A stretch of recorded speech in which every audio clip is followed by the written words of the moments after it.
So, if you're thinking about your future and egg freezing is on your mind, you've probably got a million questions. But there's always one that rises right to the top.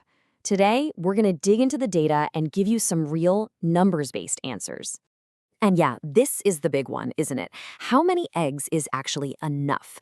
Now, while the decision is, of course, super personal, the answer turns out to be surprisingly scientific. It's a specific number, but here's the catch. As we're about to see, that number is a moving target, and it all depends on your age. We're going to break down some new research that finally puts some clear, specific numbers on the table for this huge fertility question. This way, you can actually understand what a realistic goal really looks like. Okay, so first things first, it's really important to reframe the goal here. The point of freezing eggs isn't just about having a certain number tucked away. The real measure of success is the potential to create healthy, viable embryos from those eggs down the road. That's the actual endgame we're talking about. So, what's the benchmark for success in the clinic? Well, fertility specialists have a very specific target in mind when they're trying to give a patient the absolute best chance of having a baby later on. And that magic number is 3. The clinical goal is to bank enough good quality eggs to hopefully create 3 healthy, genetically normal embryos. The sciencey term for these is euploid blastocysts, which is really just a fancy way of saying they have the right genetic instruction manual for a healthy pregnancy. So, why 3? Why that number specifically? Well, because having 3 of these healthy embryos gives you honestly, a staggering 93% chance of a live birth. Now look, it's not a 100% guarantee, nothing is, but that is an incredibly high probability, and it's the target that this whole body of research is built around. But here's where it gets really interesting. This is the crucial twist. The number of eggs you actually need to get to those 3 healthy embryos, well, it isn't one size fits all. It changes, and it changes dramatically, all based on one single factor, age. Okay, this chart just lays it out with amazing clarity. If you're under 35, the data says you need about 15 mature eggs to have a really great shot at getting those 3 healthy embryos. But just watch what happens next. Between the ages of 38 and 40, that number doubles. You need 30 eggs. And if you're over 40, it triples to 45. Let's just let that sink in for a second. After age 38, the amount of effort, the potential cost, the number of eggs you need to achieve the very same goal, it doubles or even triples. This is, without a doubt, the single most critical piece of information for anyone thinking about this. So what's going on here? Why that huge jump? Well, it's not just about the number of eggs you have left.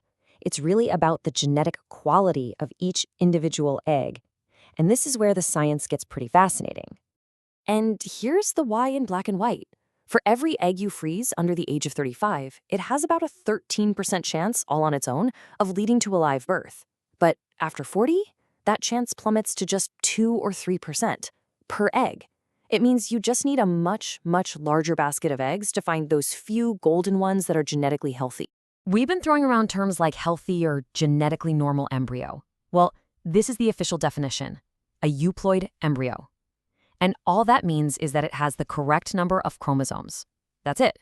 And that is the single biggest factor for a successful pregnancy.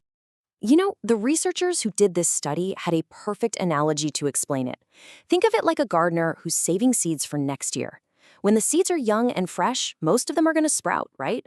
But as those seeds get older, their quality goes down. So the gardener has to save and plant way more of them just to get the same number of healthy plants. It's the exact same idea with egg quality over time.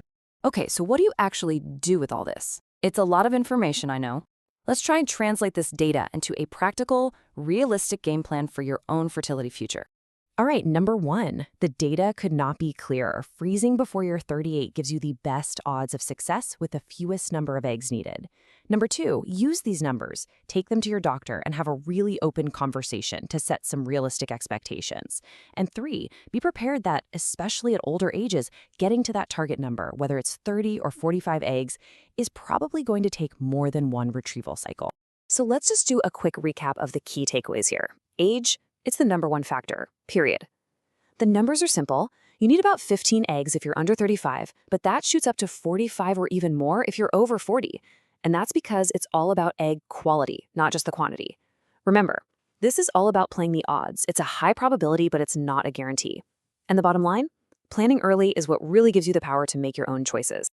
At the end of the day, this isn't just about numbers on a chart. It's really about understanding the reality of the biological clock and then using that knowledge to make proactive, informed choices about your own life and what you want for your future family. So we'll leave you with this question. Now that you have the numbers, now that you understand the science behind them, what's the next conversation you need to have? Maybe it's with a partner, maybe it's with your doctor, or maybe it's just with yourself. But now you have a powerful, data-driven place to start.